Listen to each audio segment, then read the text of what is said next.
Children living in an orphanage, deprived of maternal love and affection, begin to treat their caregiver like a mother. After all, they are the ones who look after and teach them. But in the depths of their soul, every child dreams that the door will open and their real mother will enter it, or even an adoptive mother will come and take them home, giving them real parental love. Many adoptive parents take children from orphanages into their families for various reasons. Some sincerely want to help these kids, others are unable to have their own children, and some do it for benefits. Yes, it happens. All adopted children sincerely look forward to the hour when their new mom and dad will take them home. Well, almost all. We will talk today about Karina, who, as if sensing something was wrong, did not want to go to a new home. Karina was only a month and a half old when she was taken to the orphanage. She was taken from her alcoholic mother, who in a series of binges simply forgot that she had a daughter. It was clear that Karina did not remember life outside the walls of the orphanage, just as she did not remember her mother. As a girl, she was very obedient, cute, and quiet. By the age of 6, she could already read well and even learn to write letters. When she first saw her adoptive parents, they brought many gifts, smiled, and looked very kind. But Karina seemed to have some kind of sense that something was not good there. On the day of her move, Karina sat on her bed and went through her few things. She had a beautiful pink glass that she found in the yard, a pebble from the sea which she visited with the other kids from the orphanage, a feather that landed on her bed through the window, and other memorable things. Then she carefully began to put her things in a bag. Everything fit in one backpack. She tried to go to sleep, but she couldn't. This was her last night in the orphanage. Tomorrow, she will go to a new home with her new parents. In the morning, Karina hugged her beloved teacher very tightly and started crying. She realized that she did not want to leave. "My girl, you will have such a happy life with a new loving family. Don't even think about crying." The teacher stroked her head and tried to calm the agitated child. Then she gave her some tea and a bun and took her to the director's office where her adoptive parents were waiting for her. They filled out all the necessary documents. Her dad took Karina's backpack and her mom took her hand. Together they went to the car and drove away to a new life. When they entered the apartment, the first thing her mother did was send Karina to take a bath in order to wash off the smell of the orphanage.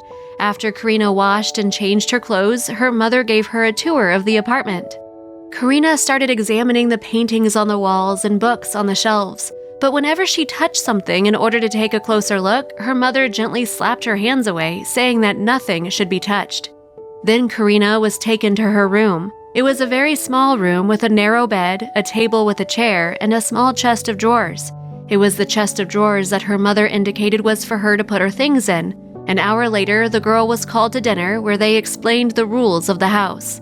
Do not touch anything. Do not leave your room unnecessarily. Ask permission for everything. Without even letting the girl finish her soup, her dad announced that dinner was over and sent her to her room. A month passed. Karina had a very hard life with her adoptive parents. She was punished for the slightest offenses, and it seemed like her parents were annoyed by her every step. She walked too quietly. She talked too loudly. She made the bed wrong. She put a book on the wrong shelf. She wiped her hands with the wrong towel. For any offense, her dad beat her with a cane. Once, Karina found where this cane was stored and broke it out of anger and resentment. Her father, discovering this, pulled her by the hair and literally dragged her into her room and locked her in. When her mother entered the room, Karina hoped that the woman would feel sorry for her, but she shouted at her and put her in a corner because she had upset her father. The next day, Karina could not find her box of treasures in its usual place, so she very timidly asked her mother where her box could be, to which the woman replied dryly that she threw it out since it was trash that didn't belong in the house. Karina looked at the woman who threw away the most precious things she had, and tears rolled down her cheeks. She was about to say something, but the woman got angry at her tears, grabbed her hand, threw her towards her room, and yelled for her to go to the corner. When her father came home from work in the evening, her mother complained to him that Karina talked back to her and was disobedient. Then, in a rage, the man pulled Karina out of the corner where she was still standing in a short dressing gown and threw her barefoot outside the door of the apartment with the words, "Sit here alone and think about your behavior." The girl sat near the door on the bare floor and cried bitterly, then got up and went out into the street. It was a cold winter night. A lot of snow had fallen, but this did not stop the little girl, who firmly decided to escape from this house and return to her native orphanage. She went, stepping with bare feet on the icy snow, wrapping herself in her thin robe. She did not know which way to go. She just walked away from this terrible place where no one loved her. No one paid any attention to the barefoot girl not dressed for the weather. Nobody but one elderly man. He ran up to the girl, took off his jacket and wrapped her up. Then he asked who she was and where she was going. Karina briefly told her story, once again bursting into tears. The man took the girl in his arms and carried her to his home. There he called an ambulance, saying that he had found a girl on the street with hypothermia and no identification. The ambulance took her to the hospital, but the girl did not remember as she fell asleep in the arms of the elderly man, who gave her shelter and warmed her up.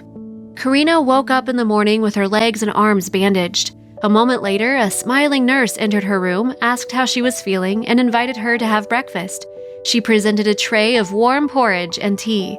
Karina happily ate all the food, and after that, a man in uniform entered the room. He wrote down all of Karina's information, called the orphanage she spoke about, and they confirmed her story. By lunchtime, her beloved teacher came to the hospital, hugged the girl tightly, and promised that she would never return her to her adoptive parents' house, and when she recovered, they would take her back to the orphanage.